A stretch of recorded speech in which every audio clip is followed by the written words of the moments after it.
Welcome back dear student. तो आपका फिर से स्वागत है फार्मा गाइड हिंदी के इस नए वीडियो में, जिसमें हम बात करने जा रहे हैं कुछ एमसीक्यूज देखने वाले हैं हम important health education and community pharmacy. अगर आप तक हमारे चैनल को सब्सक्राइब नहीं किया प्लीज चैनल को सब्सक्राइब कर लीजिए और पास ही दिए गए बेल घंटी को जरूर प्रेस कीजिए ताकि आने वाली अगली वीडियो की नोटिफिकेशन आप तक जल्द से जल्द पहुंच सके।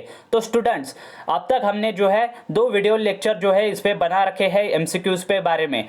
25 एमसीक्यूज के जो है हम वीडियो लेक्चर बना रहे हैं, जिसमें कि आप देख सकते हैं पहले फर्स्ट से लेकर 25 क्वेश्चन हमने पहले वीडियो में बनाए हैं, दूसरे वीडियो में 25 से लेकर 50 क्वेश्चन बनाए हैं और अब जो है 51 से लेकर 75 क्वेश्चंस आज हम डिस्कस करने वाले हैं health education and community pharmacy. तो आइए शुरू करते हैं। तो सबसे पहला हमारा क्वेश्चन है characteristics of food poisoning is. Food poisoning के कैरेक्टरिस्टिक कौन से? Nausea, vomiting, diarrhoea and all of this. तो कैरेक्टरिस्टिक्स ऑफ फूड पॉइजनिंग क्या है? All of this. तो सारे के सारे क्या है? कैरेक्टर है फूड पॉइजनिंग के। Then question number 52 that is the normal incubation period for the typhoid fever is. Typhoid जो फीवर रहता है उसका नॉर्मल इंक्यूबेशन पीरियड कितना रहता है? 1 to 2 days, 3 to 5 days, 7 to 10 days या फिर 10 to 15 days। तो कितना रहता है नॉर्मल इंक्यूबेशन पीरियड? तो यह रहता है 10 to 15 days टाइफाइड फीवर के लिए। Then question number 53 ancylostoma injection is airborne, foodborne, waterborne या फिर none of above.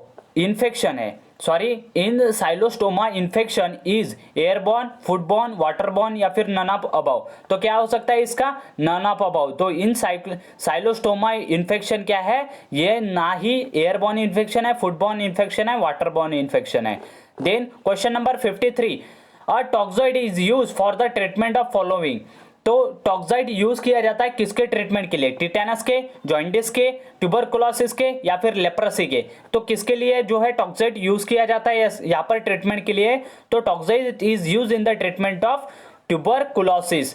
Then question number 55 malaria is transmitted through. Malaria जो है ट्रांसमिट होता है किससे? कौन सा ऑर्गेनिज्म रहता है? Female anopheles mosquito, female culex mosquito, female house fly या फिर नन ऑफ दिस।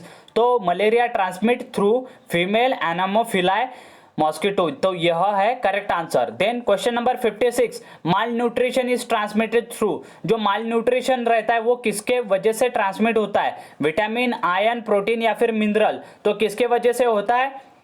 किसके वजह से? प्रोटीन के वजह से माल न्यूट्रिशन क्या होता है? ट्रांसमिट होता है। देन क्वेश्चन नंबर 57 तो क्वेश्चन नंबर 57 क्या है हमारा? क्वेश्चन नंबर 57 है ATS is use for. ATS use किया जाता है किसके लिए? यूज किया जाता है प्लग के लिए, प्लेग्यू के लिए, टिटेनस, डिप्थेरिया या फिर लेप्रोसी। किसके लिए यूज किया जाता है एटीएस? तो एटीएस किसके लिए यूज किया जाता है? टिटेनस के लिए। तो ATS is use for tetanus.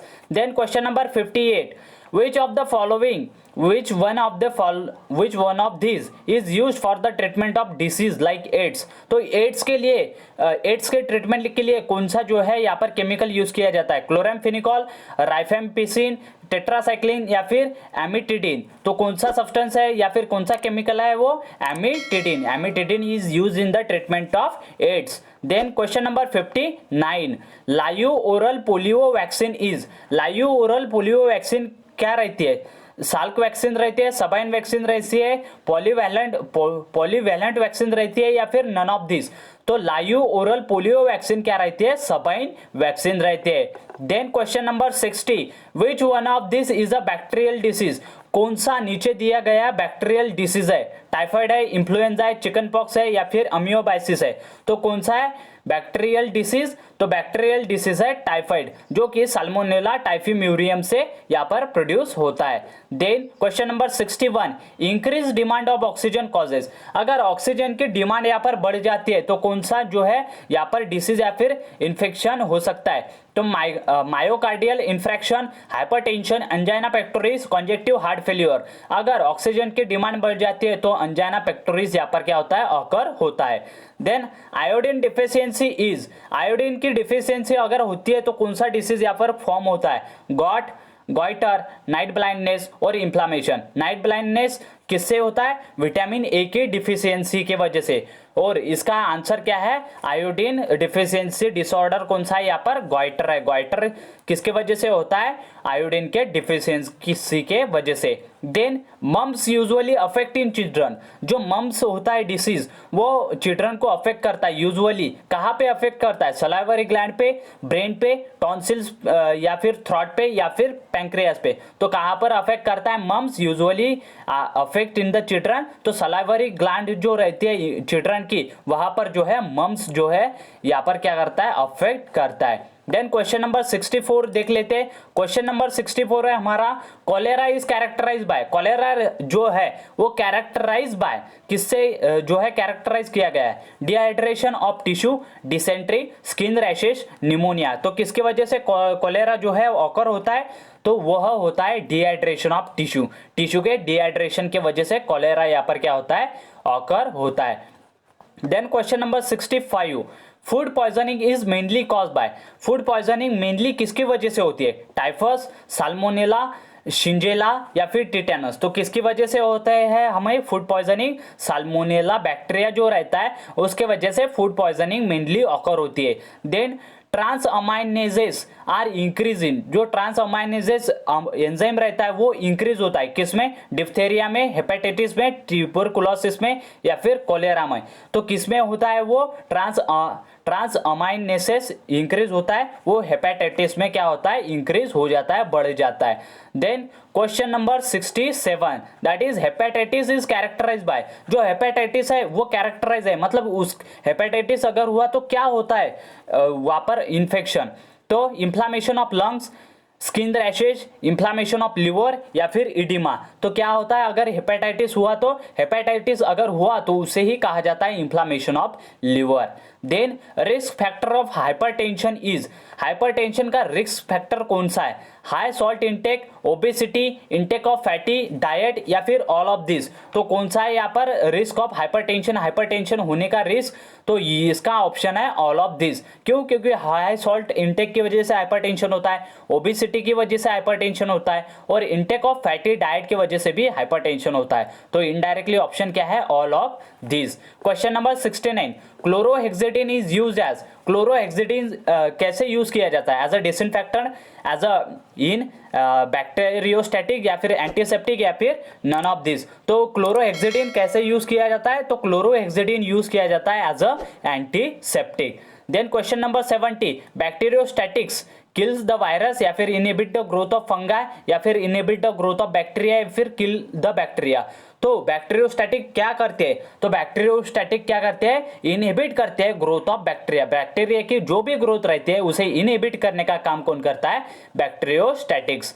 Then अगले क्वेश्चन की तरफ, दैट इज क्वेश्चन नंबर 71, तो उसके तरफ मूव करते हैं। The shape of cocci is. जो कोकाई रहते हैं उनका शेप कैसा रहता है? रॉड लाइक, स्पाइरल, स्पेरिकल या फिर वी शेप। तो कैसा शेप रहता है उनका? उनका शेप रहता है कोकाई का स्पेरिकल। स्पेरिकल शेप में जो है कोकाई हमें ऑकर होते हैं। Then removal of disease from the universe is.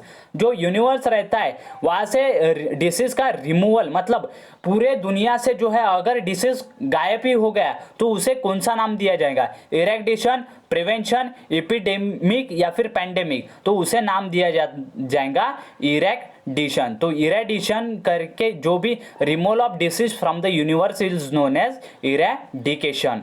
Then parasitic diseases. Parasitic disease कौन सा है? नीचे दिए गए हैं। टाइफाइड है, मलेरिया है, हेपेटाइटिस है या फिर पोलियो है। तो कौन सा है पैरासाइटिक डिसीज? तो पैरासाइटिक डिसीज है हमारा malaria. Then an example of non communicable disease. Non communicable disease का एग्जांपल कौन सा है? Cancer, syphilis, gonorrhoea, tuberculosis. तो कौन सा है हमारा नॉन कम्युनिकेबल डिसीज? उसका नाम है कैंसर। कैंसर क्या है? नॉन कम्युनिकेबल डिसीज है जो कि एक से दूसरे को नहीं होता, लेकिन अदर जो भी डिसीज है वो एक से दूसरे को हो सकती है, like syphilis, then gonorrhoea and then tuberculosis. Then question number 75, which one of this is sexually transmitted disease. जो है एक नीचे दिया गया कौन सा ऐसा डिसीज है जो कि सेक्सुअली ट्रांसमिटेड होता है? एसटीडी डिसीज जिसे कहा जाता है, मलेरिया है या फिर गोनोरिया है या फिर कोलेरा है या फिर लेप्रोसी है? तो इसका करेक्ट आंसर है gonorrhoea. Gonorrhoea is the one of this disease which is transmitted through the sexually transmitted disease या फिर एसटीडी जिसे कहा जाता है। तो इस तरीके से आज हमने देखे क्वेश्चन 51 से लेकर क्वेश्चन नंबर 75 तक एमसीक्यूज, जो कि health education and community pharmacy के लिए मोस्ट इंपॉर्टेंट है। साथ ही साथ आरआरबी जो रेलवे की एग्जामिनेशन रहती है फार्मासिस्ट की, उसके लिए भी इंपॉर्टेंट है। और साथ ही साथ जीपैट की जो भी प्रिपरेशन कर रहे हैं बच्चे, उनके लिए भी इंपॉर्टेंट है। तो इसके लिए क्या कीजिए, वीडियो को लाइक कीजिए, चैनल को जरूर सब्सक्राइब कीजिए, ताकि इसी तरह की एजुकेशनल कंटेंट के लिए आप हमारे चैनल से बने रहे। और पास ही दिए गए बेल घंटी को जरूर प्रेस कीजिए, ताकि आने वाली अगली वीडियो की नोटिफिकेशन आप तक जल्द से जल्द पहुंच सके। Thank you very much for watching the video till end do not forget to subscribe the Pharma Guide Hindi. Thank you very much.